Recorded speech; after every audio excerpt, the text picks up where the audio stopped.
नमस्कार, मैं हूँ अमिता पंकज, आप देख रहे हैं राजसत्ता एक्सप्रेस। राजसत्ता एक्सप्रेस में आज बात करने जा रहे हैं ईवीएम मशीन के बारे में। जैसे कि आपको पता है, सरकार चुने हुए 1 हफ्ते से ऊपर हो गया, मंत्रिमंडल ने भी अपने कार्यभार संभाल लिया है। ऐसे में ईवीएम का मुद्दा जो है एक बार फिर से जो है वो उछाला गया है और कई तरह के इसके ऊपर एलिगेशन लगाए गए हैं, जिसके ऊपर इलेक्शन कमीशन ने भी जो है अपनी प्रेस कॉन्फ्रेंस करके सारी चीज़ों के ऊपर जो है अपनी सफाई भी दी है। और ये मुद्दा क्यों उछला? दरअसल जो एलन मस्क हैं, टेस्ला और स्पेस एक्स के प्रमुख, उन्होंने ये सारी चीज़ें जो हैं वो अपने ट्वीट के ज़रिए उन्होंने कही थी। उन्होंने इलेक्ट्रॉनिक मशीन जो है जो उसके ऊपर जो उसके इस्तेमाल को ना करने की सलाह दी थी। उनका कहना था कि मनुष्य और एआई द्वारा इसे जो है हैक किया जा सकता है, इसमें छेड़छाड़ की जा सकती है, इसलिए इलेक्ट्रॉनिक वोटिंग मशीन को जो है वो पूरी तरह से जो है वो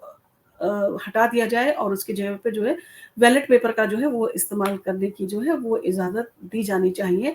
और जैसे कि उन्होंने ये सारी चीज़ें कहीं, प्लूटो रिको के जो है हालिया जो इलेक्शन हुए थे वहाँ पर प्राथमिक राउंड के जो यानी कि फर्स्ट राउंड के जो इलेक्शन हुए थे, उसमें काफ़ी अनियमितताएँ जो हैं वो सामने आई थी और उसमें काफ़ी आरोप थे जिनके चलते जो है वो एलन मस्क ने लिखा कि हमें इलेक्ट्रॉनिक मशीन को जो है खत्म कर देना चाहिए और मनुष्य और एआई इसे हैक कर सकता है और खतरा कम है परंतु बहुत अधिक है। उनका कहना था कि मान लीजिए खतरा इसमें अगर कहें कि कम है, लेकिन इसमें इस चीज़ से इनकार नहीं किया जा सकता कि बहुत अधिक खतरा है। और प्लूटो रिको में हाल ही में जो है वो हुए विवादों के कारण ईवीएम की सुरक्षा के ऊपर जो है वो सवाल उठाए जा रहे हैं और चर्चा भी इसको लेकर तेज हो गई है और वहाँ प्राथमिक चुनाव में ईवीएम से जुड़ी कई अनियमितताएँ जो हैं वो सामने आई थी। और हालाँकि एक पेपर ट्रेल ने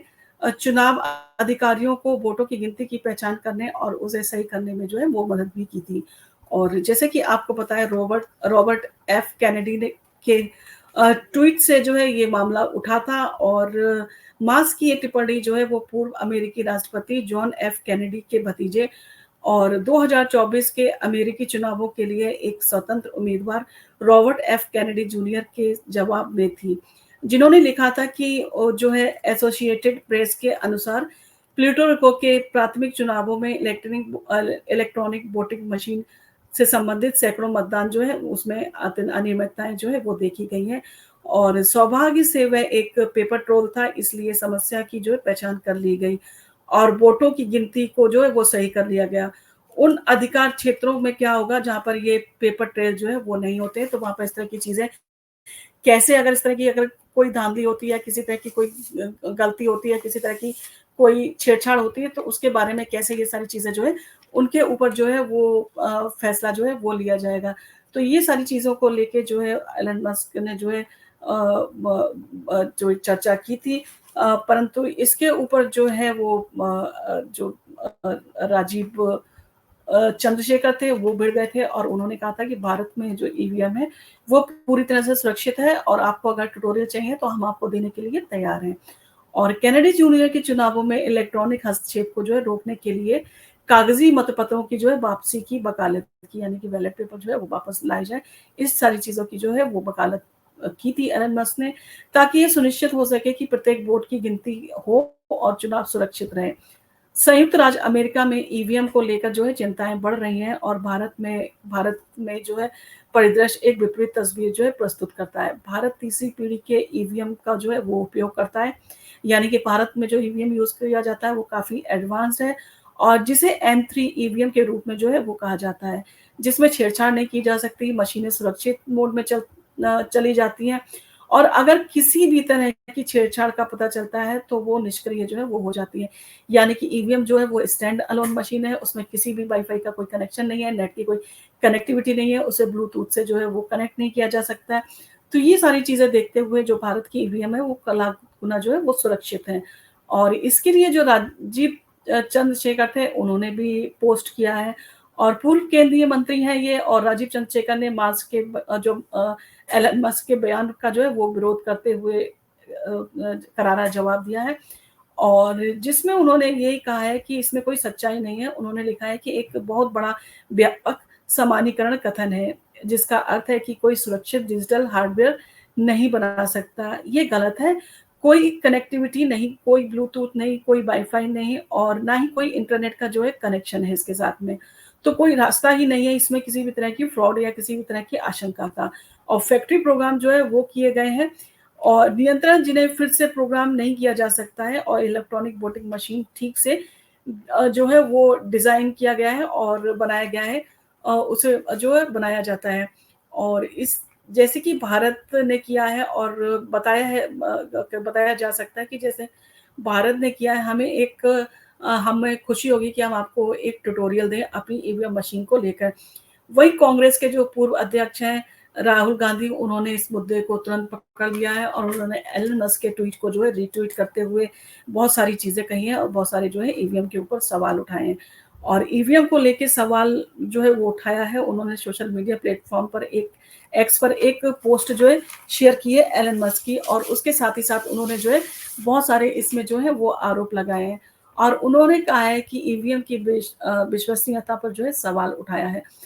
उन्होंने दुनिया के सबसे अमीर बिज़नेसमैन एलन मस्क के एक्स को जो है रीपोस्ट करते हुए एक अखबार का हवाला दिया है और ईवीएम पर सवाल जो है खड़े किए हैं। राहुल गांधी ने अपनी पोस्ट में कहा है कि भारत में ईवीएम एक ब्लैक बॉक्स है और किसी को भी इसकी जांच की जो है वो इजाजत नहीं है और हमारी चुनावी प्रक्रिया में जो है पारदर्शिता यानी कि ट्रांसपेरेंसी होनी चाहिए और ईवीएम को लेके जो है गंभीर चिंताएं उन्होंने जो है वो जताई हैं। और जब संस्थाओं में जवाबदेही की कमी होती है तो लोकतंत्र एक दिखावा बन जाता है और धोखाधड़ी की संभावना जो है बढ़ जाती है। उनका कहना है कि जिस तरह से ईवीएम को लेके सवाल उठाए जाते हैं उस पे स्पष्ट तरीके से कोई भी जवाबदेही एजेंसी यानी कि जो ईसीआई है वो नहीं देती है, जिसके कारण इसमें जो है भरोसा जो है कम होता है और धोखाधड़ी की गुंजाइश जो है वो ज़्यादा होती है। और एलन मस्क ने अपनी पोस्ट में कहा ईवीएम मशीनों को जो है खत्म कर देना चाहिए क्योंकि मनुष्य और एआई द्वारा जो है इसे हैक किया जा सकता है। और राहुल गांधी ने अपनी पोस्ट में जो है संपन्न हुए लोकसभा चुनावों से जुड़ी एक घटना का जो है वो ज़िक्र किया और राहुल ने इसमें जो है जुड़ी खबर में जो है वो शेयर किया था। इस मामले में ईवीएम को लेके सवाल उठाए गए थे और मुंबई पुलिस में जो है वो शिवसेना शिंदे गुट के सांसद रविंद्र वायकर के साले मंगेश पांडेकर के जो है खिलाफ केस जो है वो दायर किया गया है, उनके खिलाफ जो है एफआईआर दर्ज की गई है और मंगेश पांडेकर जो है उन पर जो है आरोप लगाया गया है कि उसने मुंबई के गोरेगांव चुनाव केंद्र के अंदर पाबंदी के बावजूद जो है वो मोबाइल लेके गया था और मोबाइल का इस्तेमाल जो है वो ईवीएम के में जो है वो ओटीपी इस्तेमाल करके उसको अनलॉक करने के लिए किया था और सारी चीज़ें जानते हुए जो इलेक्शन अधिकारी थे उन्होंने उसको जो है उसको मोबाइल जो है इस्तेमाल करने की परमिशन दी थी और उसी मोबाइल से जो है ईवीएम मशीन में ओटीपी डाल के उसको अनलॉक किया गया था। ये सारे आरोप जो है वो लगाए गए थे कहते ईवीएम जो है उसके मशीन के ऊपर और जो इलेक्शन अधिकारी थे उनके ऊपर इस तरह की चीज़ें जो है वो इस्तेमाल की गई थी कि जानते हुए पाबंदी है उसके बावजूद भी उन्होंने केंद्र में जो है मोबाइल का इस्तेमाल किया था और नाजायज़ तरीके से उन्होंने मोबाइल का इस्तेमाल किया था। इसलिए मोबाइल सीसीटीवी फुटेज निकाली जाए, उसमें मोबाइल की ये भी देखा जाए कि मोबाइल के ऊपर किस-किस के फिंगरप्रिंट है और मोबाइल को कहाँ-कहाँ, कैसे-कैसे जो है वो इस्तेमाल किया गया और किसने उसको इस्तेमाल किया है। तो इन सारी चीज़ों को लेके अब लोग जो इलेक्शन कहते हैं ईसीआई है, उसकी तरफ से जो है जवाब आया है और रिटर्निंग ऑफिसर जो है उन्होंने जो है जवाब दिया है और उन्होंने कहा है कि जो न्यूज़पेपर में खबर जो छापी गई है वो बेबुनियाद है और गलत खबर है। इसके लिए उन्हें जो है सेक्शन 499 और सेक्शन 505 यानी कि 499 और 505 के तहत जो है उनके अगेंस्ट जो है वो जो नोटिस है वो इश्यू किया गया है। वो इन सारी चीज़ों के ऊपर जवाब दें, उन्होंने इस तरह की खबर और क्यों छापी और ईवीएम को बदनाम करने की कोशिश क्यों की और ईवीएम पर किसी भी तरह का कोई ओटीपी नहीं आता है और ईवीएम पर गलत खबर जो है वो फैलाई जा रही है और इसके साथ ही उन्होंने कहा कि सीसीटीवी फुटेज ऐसे ही हर किसी को नहीं दे सकते हम। अगर कोर्ट का आदेश होगा तो उसके बाद ही हम आपको सीसीटीवी फुटेज दे सकते हैं और इसके साथ ही साथ उन्होंने कहा कि जो ईवीएम है वो स्टैंडर्ड जो है वो स्टैंड अलोन मशीन है, यानी कि उसमें ना ही किसी तरह से वाईफाई का कनेक्शन है, ना इंटरनेट, ना ही ब्लूटूथ को उसे कनेक्ट किया जा सकता है। तो ऐसे में जब वो स्टैंड अलोन जो एक मशीन है तो उसमें इस तरह की धांधली या गड़बड़ी की आशंका जो है ना के बराबर है और उसमें किसी भी तरह का जो है हैक नहीं किया जा सकता है। और साथ ही साथ जब वोट पड़ते हैं तो जो एजेंट होते हैं जो कैंडिडेट के, वो सारे लोग जो है वो मौजूद रहते हैं, उनकी मौजूदगी में मशीन को जो है वो सील किया जाता है, उसके बाद में उसको अनसील किया जाता है उन्हीं की मौजूदगी में और उसके बाद में जो है काउंटिंग होती है। तो ऐसे में कहीं से कहीं तक भी उसमें धांधली या किसी तरह की हेरा-फेरी की गुंजाइश नहीं रह जाती है। और इन सारी चीज़ों के साथ-साथ एक बार फिर से हवा जो है वो मिल गई है ईवीएम को और ईवीएम के खिलाफ बोलने के लिए क्योंकि एलन मस्क का सहारा लेके राहुल गांधी ने जो है अपने मन की भड़ास को निकाल दिया है क्योंकि कांग्रेस सत्ता में नहीं आ पाई, उसकी सरकार नहीं बन पाई और बीजेपी को भी सिर्फ 240 जो है वो सीटें मिली और इन सारी चीज़ों के साथ-साथ ये सवाल अब नहीं उठाए जाने चाहिए क्योंकि एक तरफ तो आप 2 जगह से इलेक्शन आप जीते हैं, उसके बाद में भी अगर आप आरोप लगाते हैं ईवीएम मशीन के ऊपर या उसकी प्रणाली के ऊपर तो ये बहुत ही ज़्यादा वो गलत होगा और देखते हैं कि जो घटना हुई है, उस पे एफआईआर हुई है, उसके ऊपर क्या जो एक्शन लिया जाता है, उसके ऊपर क्या खबर आई आती है और